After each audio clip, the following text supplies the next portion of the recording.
Hi all, welcome to competitive cracker. ഞാൻ Chikkumon Philip. അപ്പം നമ്മൾ ഇന്ന് എത്തിയിരിക്കുന്നത് കോപ്പറേറ്റീവ് ലോയിലെ കുറച്ച് ചോദ്യങ്ങൾ പരിചയപ്പെടുവാനായിട്ടാണ്. നമ്മളിന്ന് ഡിസ്കസ് ചെയ്യാൻ പോകുന്ന ട്രിബ്യൂണലുമായി ബന്ധപ്പെട്ട കുറച്ച് ചോദ്യങ്ങളാണ്. അപ്പം നമുക്ക് ചോദ്യം നോക്കാം. Which of the following statement are correct? The government shall constitute a single member tribunal to exercise the power and discharge the function conferred on the tribunal under the act. നമുക്കറിയാം, നമ്മുടെ കോപ്പറേറ്റീവ് ട്രിബ്യൂണലുമായി ബന്ധപ്പെട്ട ഒരു statement ആണ് താഴെ തന്നിരിക്കുന്നത്.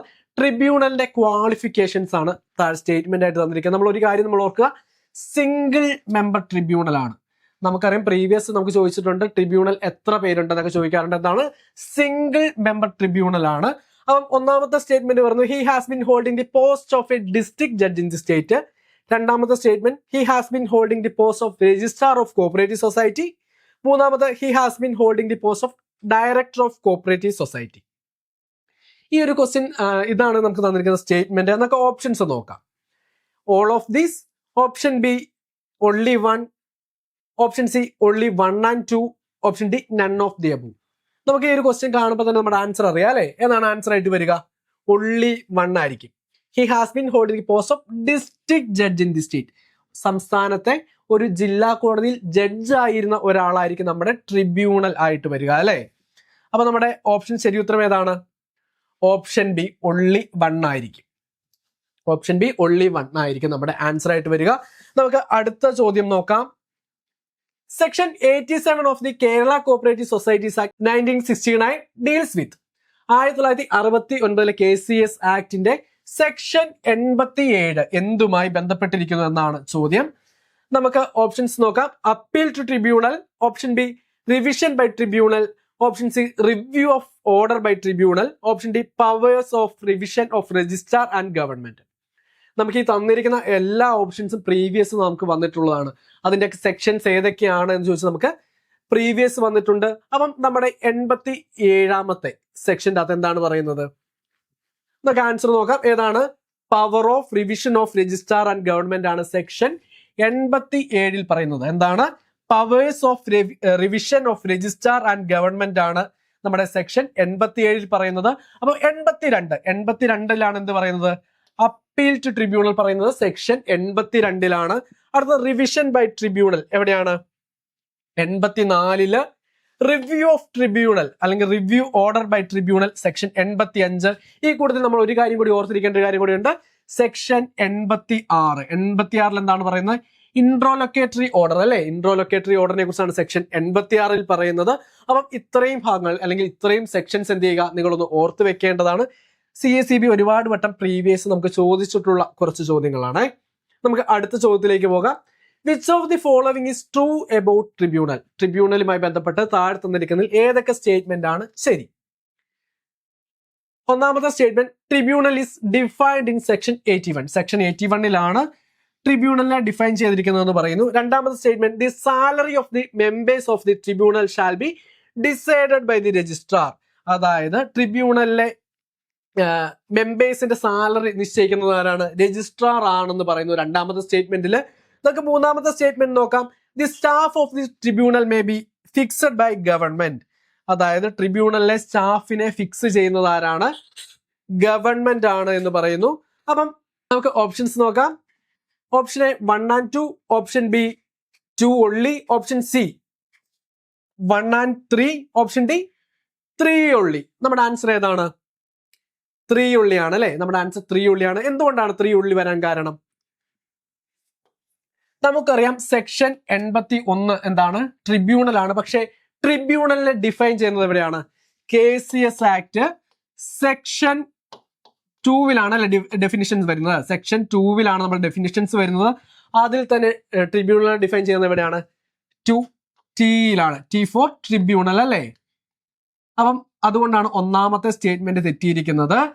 രണ്ടാമത്തെ statement നമുക്ക് നോക്കാം. The salary of the members of the tribunal shall be decided by registrar.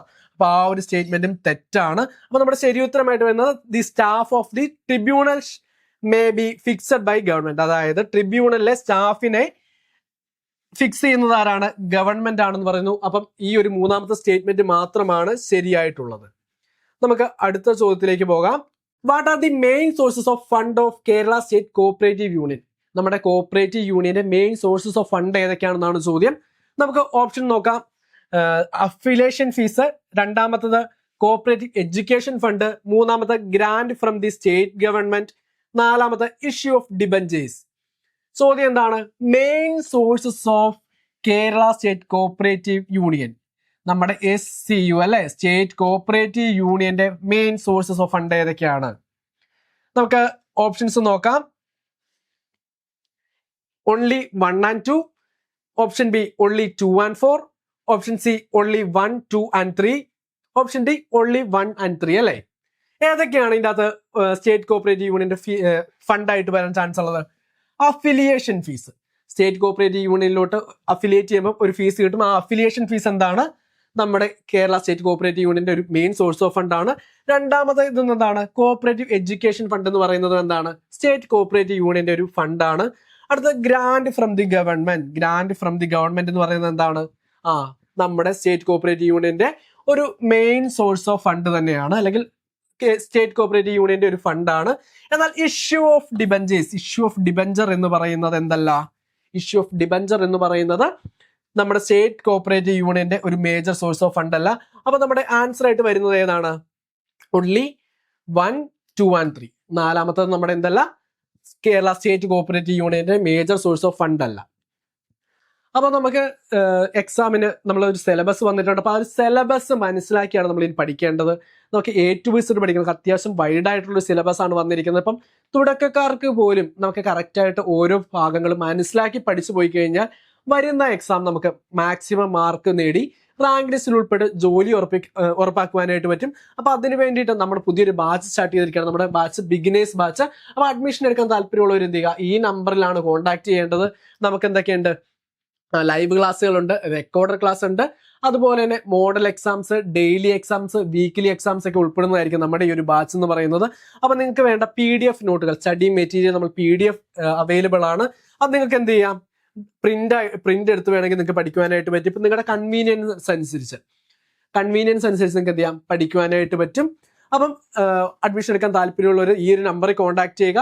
അല്ലെങ്കിൽ നമ്മൾ എന്ത് ചെയ്യുക? കമന്റ് ബോക്സിൽ ഒരു ഗൂഗിൾ ഫോം കൊടുത്തിരിക്കാം, അതുവഴി നിങ്ങൾക്ക് എന്ത് ചെയ്യാം? രജിസ്റ്റർ ചെയ്ത് നിങ്ങൾക്ക് അഡ്മിഷൻ എടുക്കുവാനായിട്ട് പറ്റും.